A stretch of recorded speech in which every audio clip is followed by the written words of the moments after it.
پہلے تو میں نے مسلمانوں کے اخلاق سنے تھے، اب تو میں نے دیکھ بھی لیے، پر یہ بتا جب 12,000 آیا تھا جان کیوں نہیں چھڑائی؟ تو حضرت چارہ کاٹتے کاٹتے رو پڑے، فرمانے لگے تو نہیں نہ جانتا یہ بیٹیاں سانجی ہوتی ہیں، پتہ نہیں نا؟ میرے رسول پاک نے تو حاتم تائی کی بیٹی کے سر پہ کپڑا رکھ کے کہا تھا بیٹیاں برابر ہوتی ہیں، تو یہ نہیں پتا جب اس کی 6 بیٹیوں کی شادی ہوئی ہے میرے اندر روحانیت کتنی بڑی ہے۔ فرمایا پھر 12,000 آیا ہے تو 2-4 بچیاں پھر گئی ہیں، تجھے نہیں پتا میں اندر سے راضی کتنا ہوں، میں تیری نوکری کرتا رہوں گا، پتہ نہیں اللہ کتنی بیٹیوں کو بیاہ دے گا۔ اتنا رویا وہ عیسائی کے پیروں میں بیٹھ گیا، کہنے لگا بابا میں نے تیری مخالفت کی ہے پر تیرے قریب آ کے پتہ چلا ہے کہ تو بہت اونچے اخلاق کا مالک ہے، اور اگر تیرا یہ مقام ہے تو تجھے اخلاق سکھانے والے محمد عربی کی شان کتنی ہوگی۔ ظالم کی بولیے جاتے نہیں لوگ جھوٹے گواہ بن کے، وکیل صاحب کو نہیں پتا ہوتا کہ یہ بندہ مجرم ہے جو میرے پاس آیا، کیا مجرموں کے وکیل نہیں ہوتے؟ بولے تو اس کو پتہ نہیں ہوتا وکیل صاحب کو کہ یہ صاحب مجرم ہے، میرے پاس مقدمہ لے کے آئے، اور اگر بے ادبی نہ ہو جائے تو میرا خیال ہے قاضی عدالت کو بھی پتا ہوتا ہے کہ مجرم کون ہے اور مظلوم۔ میرے نبی پاک صلی اللہ علیہ وسلم نے اس قدر زیادہ سختی فرمائی اس مسئلے میں، فرمایا جس کو پتا تھا کہ فلاں آدمی ظالم ہے، ظلم کر رہا، پھر وہ ظالم کا گواہ بنا یا اس نے ظالم کی مدد کی، کتنی کی؟ شارحین لکھتے ہیں چاہے اس نے ایک جملہ بول کے کی، چاہے ایک، سارے بولیے، چاہے ایک غریب کو اس نے ظلم کیا تو کہتے ہیں علاج یہ سی،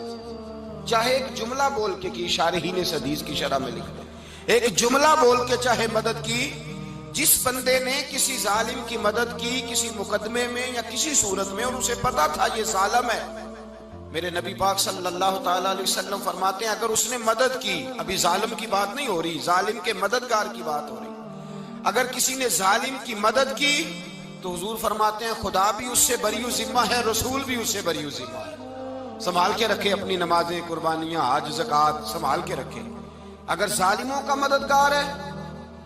الیکشن آ لینے دے، آپ کو نظر آ جائے گا کون کون ظالموں کا مددگار ہے، نظر آ جائے گا۔ اپنی جیب سے لوگ پیسے دے کے ظالموں کی مدد کریں گے، ان کے فلیکس چھپوائیں گے، بورڈ لگوائیں گے، جیبوں سے پیسے دے کے۔ ہم نے خود آگ لگائی ہے چمن میں اپنے، بے سبب گردشی ایام کو الزام نہ دو، ہم نے خود نور کا ظلمت سے کیا ہے سودا، کر کے توہین سحر شام کو الزام نہ دو۔ ظالموں کے مددگار میدان میں آ گئے، یہ چھوٹا لفظ نہیں، میرے حبیب پاک صلی اللہ علیہ وسلم نے فرمایا جو ظالم کا مددگار ہے سن لے جو سجن کے ساتھ کچہری جاتا ہے، وہ یاد رکھے جو دوست کا گواہ بنتا ہے، وہ یاد رکھے جو کہتا ہے میں مانگی گیا تھا، مجھے بلایا گیا تھا قبضہ چھڑانے کے لیے کسی غریب بیوہ کی جائیداد پہ، وہ سن لے تو مدد کر کے نہیں آیا، تو خدا کے ذمے سے نکل گیا ہے۔ رسول پاک نے فرمایا تیرا میرا تعلق ختم ہو گیا، تو ظالم کا مددگار ہو گیا، پھر تو کہتا میں بے چین ہوں، میں بے قرار ہوں، میں آزمائش کا شکار ہوں، پلٹ کے دیکھ تو صحیح تیرا گناہ کتنا بڑا ہے۔ میرے نبی پاک صلی اللہ علیہ وسلم کا ایک اور فرمان سن لیں، ابن ماجہ ابو داؤد میں موجود ہے، اس حدیث کو آپ نے یاد کر لینا ہے، کر لیں گے انشاءاللہ، سارے کہیے انشاءاللہ، کر لیں گے یاد۔ حضور صلی اللہ علیہ وسلم نے فرمایا اگر تو ظالم کی مدد کرے گا نا، یہ لفظ دل کی تختی پہ لکھ لینا، یہ مکافات عمل ہے، مکافات عمل دنیا، ادھر کرو گے تو ادھر بھرو گے۔ فرمایا اگر تو کسی ظالم کی مدد کرے گا، سن لے حضور کا فرمان ہے،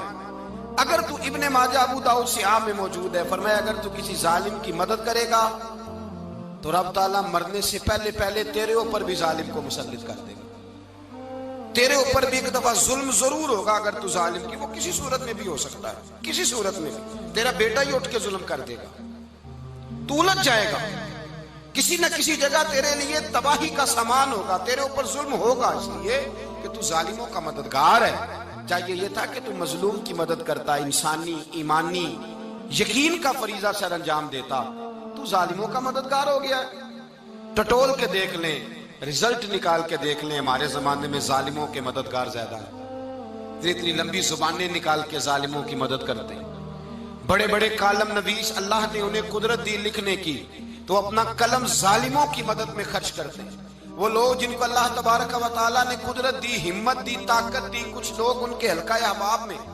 وہ اپنے لوگوں کو استعمال کر کے ظالموں کی مدد کرتے ہیں، ظالموں کی مدد کرتے ہیں۔ میرے نبی کریم سید عالم نور مجسم صلی اللہ علیہ وسلم نے فرمایا، اگر تو نے ظالم کی مدد کی تو جب تک تو توبہ نہیں کرے گا رب تجھ سے ناراض ہی رہے گا۔ اللہ تجھ سے، او بھائی جس سے رب بھی ناراض ہو گیا، نہ کھانا نہ پینا نہ سونا نہ جاگنا نہ نیند، پھر تیری ہر چیز تیرے لیے آزمائش ہو جائے گی، پھر تیرا سایہ بھی تیرے لیے خوف کا سامان بنے گا، پھر زندگی جیتی جاگتی لاش بن جائے گی، تو اپنے کندھوں پر اپنی میت اٹھائے پھرے گا جب تو ظالم کا مددگار ہوگا۔ اور نبی پاک صلی اللہ علیہ وسلم نے فرمایا ظالموں کا مددگار بھی ظالم ہوتا ہے، ظالموں کا مددگار بھی، سارے بولے ظالموں کا مددگار بھی نہیں، کو نہیں، آپ سارے نہیں بولے، ایک دفعہ بولے ظالموں کا مددگار بھی، پکی بات ہے، ظالموں کا مددگار بھی۔ اللہ اکبر، جس کا یارانہ ہو،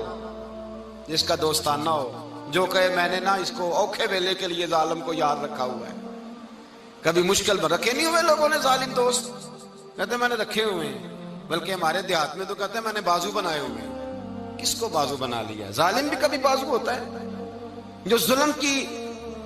تلوار لیے میدان میں کھڑا ہے۔ قارون، حامان، فرعون، نمرود کا حال نہیں لوگوں نے دیکھا؟ اپنے زمانے میں آپ نے کتنے لوگ نہیں دیکھے جن کے سائے سے، آواز سے لوگ کانپتے تھے؟ پھر پولیس کی گاڑیوں میں وہ اس طرح مردہ پڑے کہ دنیا نے تماشا دیکھا ان کا۔ یہ رنگ ہم نے دیکھے نہیں اپنے آنکھوں سے۔ فرمایا ظالم کا مددگار بھی، جو کار میں بٹھا کے لے کے گیا وہ بھی ظالم، جس نے چائے پلائی وہ بھی، جس شخص نے کھانا کھلایا وہ بھی، جو کچہری تک ساتھ گیا وہ بھی، جس نے فلیکس کے نیچے، بڑے شرابی کے نیچے چھوٹی اپنی فوٹو لگائی وہ بھی، جو ووٹ کی پرچی ڈالنے گیا وہ بھی۔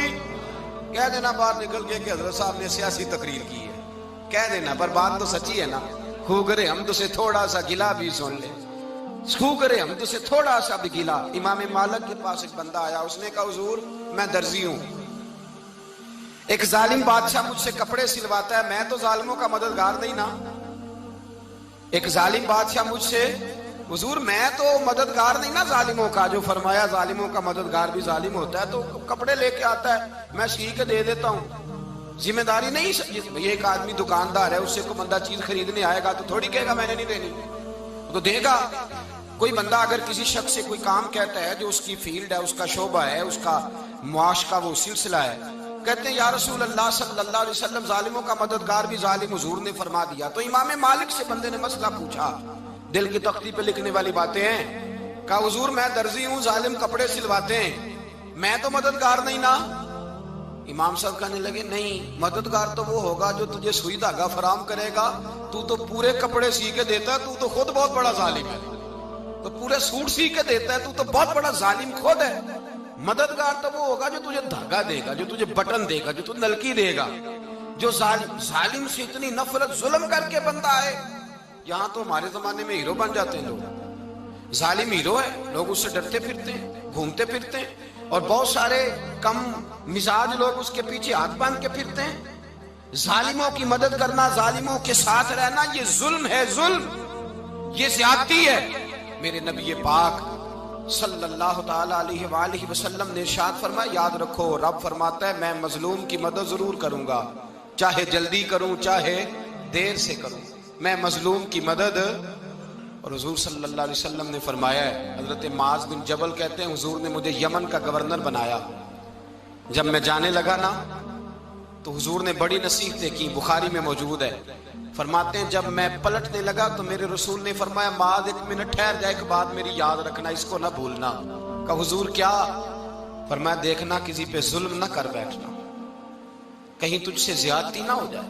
محبوبہ پھر حضور نے فرمایا سن میرے معاذ، میں تجھے گورنر بنا رہا ہوں، زیادتی نہ کر بیٹھنا۔ یا رسول اللہ صلی اللہ علیہ وسلم کیا ہوتا ہے؟ تو میرے کریم نے فرمایا جب مظلوم دعا کے لیے ہاتھ اٹھاتا ہے تو عرش کا مالک کہتا ہے فرشتوں پیچھے ہٹ جاؤ، عرش کا مالک کہتا ہے فرشتوں پیچھے ہٹ جاؤ۔